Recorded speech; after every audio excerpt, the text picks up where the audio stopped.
आज हम बताने वाले हैं त्रिकोणमिति का परिचय, इंट्रोडक्शन ऑफ त्रिकोणमिति।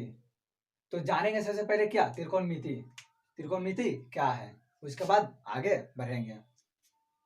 तो सबसे पहले जानते हैं क्या त्रिकोणमिति के बारे में।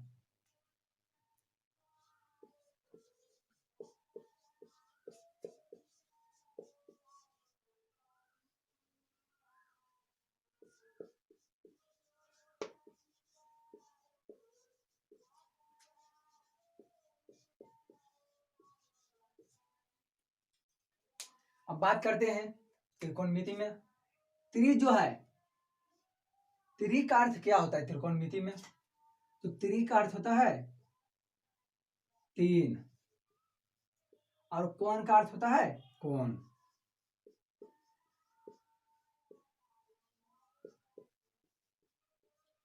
मिति का अर्थ होता है माप या तो मापन। मतलब क्या कह सकते हैं हम, त्रिकोणमिति में तीन कोण के क्या हो, माप हो, तो उसको क्या कहेंगे त्रिकोणमिति। अब बात है क्या इंग्लिश का।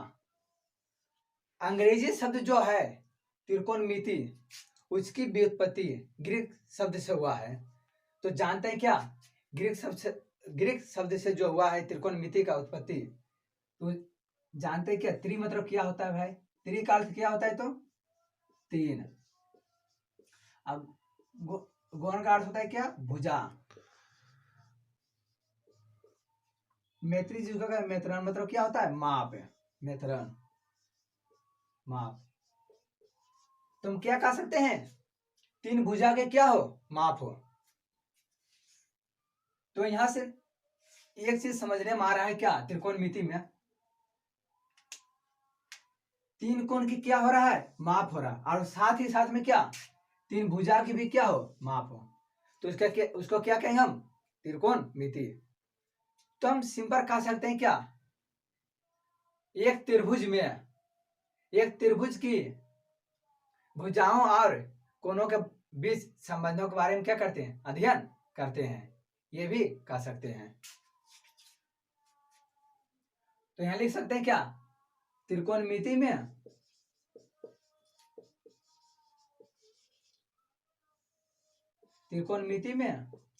तीन कोण और तीन भुजाओं की माप के बारे में क्या करेंगे? अध्ययन करेंगे।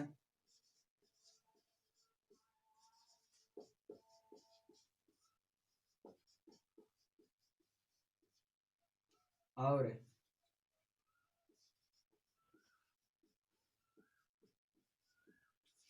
भुजाओं के माप के बारे में क्या करेंगे? बारे में अध्ययन करेंगे। अध्ययन करेंगे।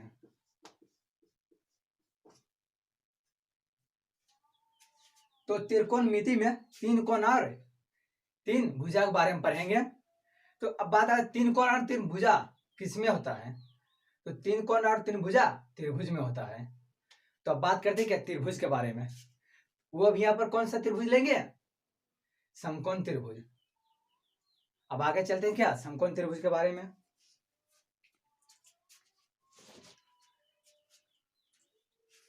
वीडियो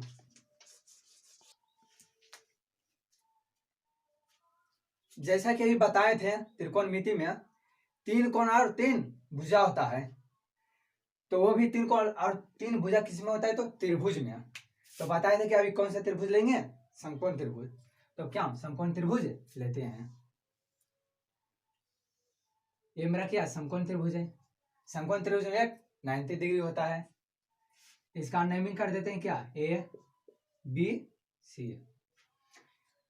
अब एक चीज यहां पर जान लो, त्रिकोणमिति जो है ना, समकोण त्रिभुज का यूज हमेशा होता है, इतना याद रखो। 10 क्लास में समकोण त्रिभुज का यूज हमेशा होता है त्रिकोणमिति में। अगर हम जैसे कहें, अगर एक जैसे एग्जांपल देते हैं क्या, हम मकान बना रहे हैं, अगर उसका नींव जो होता है, जड़ जिसको कहते हैं दावा, और वो हम कमजोर रखेंगे तो मकान ज्यादा दिन तक नहीं रह पाएगा। उसी प्रकार से इसमें भी है। अगर हम समकोण त्रिभुज को सही ढंग से याद नहीं रखेंगे या नहीं पढ़ेंगे तो त्रिकोणमिति बनाने वक्त हमको दिक्कत होगा। तो अब बात करते क्या समकोण त्रिभुज के बारे में। तो समकोण त्रिभुज तो यहाँ लिख दिए जैसे, तो समकोण त्रिभुज के बाद आता है और उसमें एक 90 डिग्री का कोण भी होता है। तो समकोण त्रिभुज का बात जैसे ही करेंगे मेरे अंदर या मेरे दिमाग में एक प्रमेय याद आ जाता होगा जो कि बचपन से हम लोग पढ़ते आ रहे हैं, और उस प्रमेय का नाम क्या है? पाइथागोरस प्रमेय।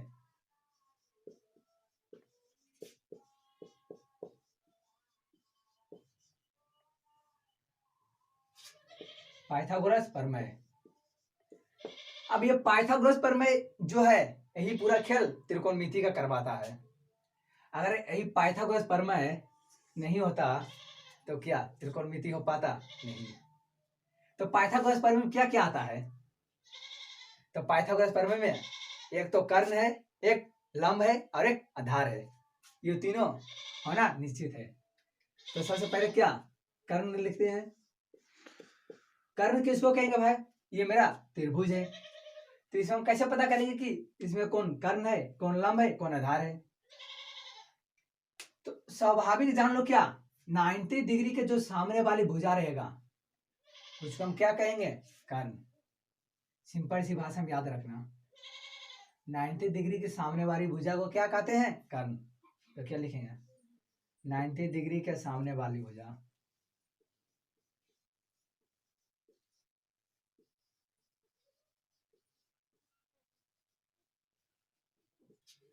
कर्ण हो गया। अब बात करते किसका? लंब का।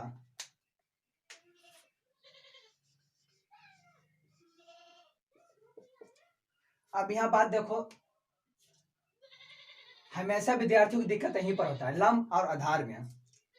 कर्ण तो निकाल लेता है लेकिन लंब और आधार निकालने में परेशानी ज्यादा होता है। और जो ये त्रिकोणमिति है ना लंब और आधार पर ही ज्यादा आश्रित रहता है। तो हम इसमें पता कैसे करेंगे कौन लंब है और कौन आधार है? तो लंब निकालने के लिए जैसे हम यहां पर इस कोण की बात कर रहे हैं, कौन सा कोण? ये कोण। तो अब हम कहेंगे क्या कौन सी के बारे में हम बात कर रहे हैं, तो मैं लंब यहां पर कौन होगा? तो सिंपल सी भाषा में याद रखना, जिस कोण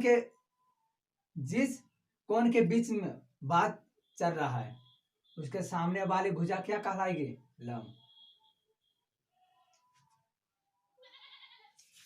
जिस कोण के सापेक्ष बात चल रही है उसके सामने वाली वाला भुजा क्या कहलाती है? लंब।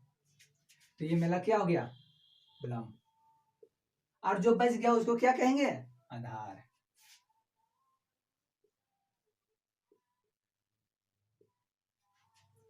तो लंब यहां लिख देते किसको कहेंगे?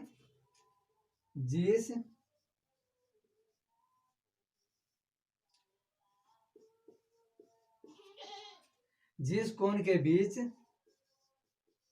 सापेक्ष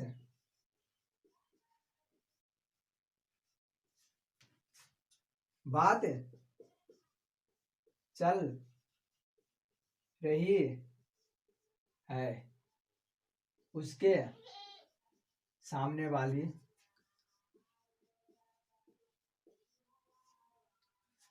सामने वाली भुजा।